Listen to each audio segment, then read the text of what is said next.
আজই ডাউনলোড করুন আর এনজয় করুন আপনার পছন্দের শো। যে জিনিসটার জন্য অন্য ঘরে গিয়ে শুতে যাওয়া, তুমি তো সেটাই ভুলে যাচ্ছ। না ধরো, কল আসবে তো।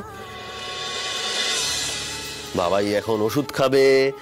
বাবাই কিন্তু জানে বাবাইয়ের ওষুধ খাওয়ার টাইম। হ্যাঁ, সেই জন্যই তো বাবাই গুড গার্ল। খেয়ে নাও এটা, খেয়ে নাও। মাম্মাম মাম্মাম এসে যাবে, তাড়াতাড়ি খেয়ে নাও বাবাই।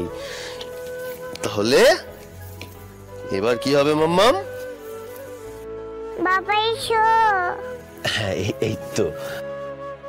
আনন্দী রাগ ভাঙাতে হলে আমায় এখানেই থাকতে হবে। বড্ড অভিমান করে আছে আনন্দী। চলো বাবাই, এবার আমরা শুয়ে পড়ি। এসো, চলে এসো। ওলে বাবা লে, শুয়ে পড়ো, শুয়ে পড়ো।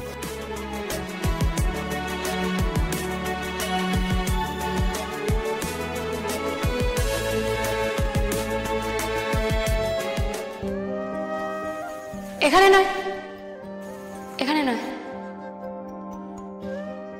তোমার আমার কথা তো হয়ে গেছে। আমি গেস্ট রুমে জল দিয়ে এসেছি, যাও। আনন্দী, আমি ঘুমোবো। বাবাই যাবে না। দেখো, আমরা সারাদিন বাড়ি ছিলাম না, আমাদের দুজনকেই উমা খুব মিস করেছে। এখনো আমাদের দুজনের মাঝখানে ঘুমোতে চাইছে। মানে এইটুকু তো আমরা ওর জন্য করতেই পারি, তাই না? আমার মেয়ে তো গুড গার্ল। উমা তো গুড গার্ল, তাই না? উমা তো জানে যে উমার বাবাই কত ব্যস্ত, সারাদিনে কত কাজ থাকে, কত মানুষের মন রাখতে হয়, কত মানুষকে ফোন করতে হয়। তাই বাবাই যদি এ ঘরে থাকে, বাবার কাজগুলো করবে কি করে মা?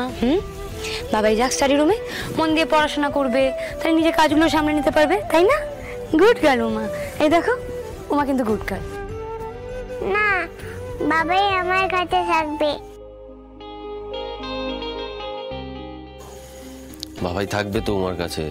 এর থেকে ইম্পর্টেন্ট কাজ আর বাবাইয়ের কিছু নেই, তাই না? বাহ, নিজের মতামতগুলো এখন উমাকে দিয়ে চালিয়ে নিচ্ছ, তাই তো? আমি আমার কথাটা বলতে পারি আনন্দী।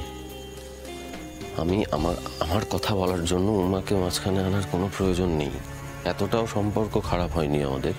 এখন উমার সামনে সিনক্রিয়েট করতে পারছে না। আমি চাই না উমা তোমার এই কালো দিকটা দেখুক। তুমি যদি এখান থেকে না যাও, আমি আমার মেয়েকে নিয়ে অন্য...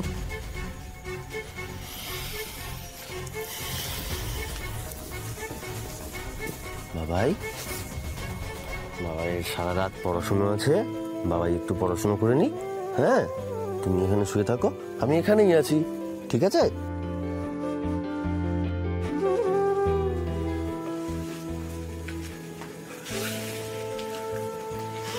আদি,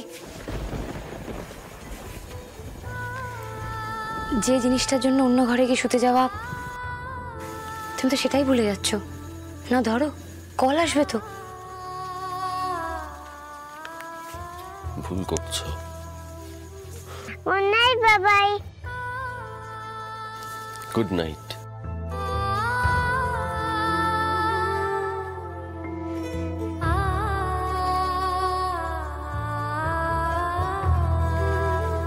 চল শুয়ে পড়ি আমরা, চ।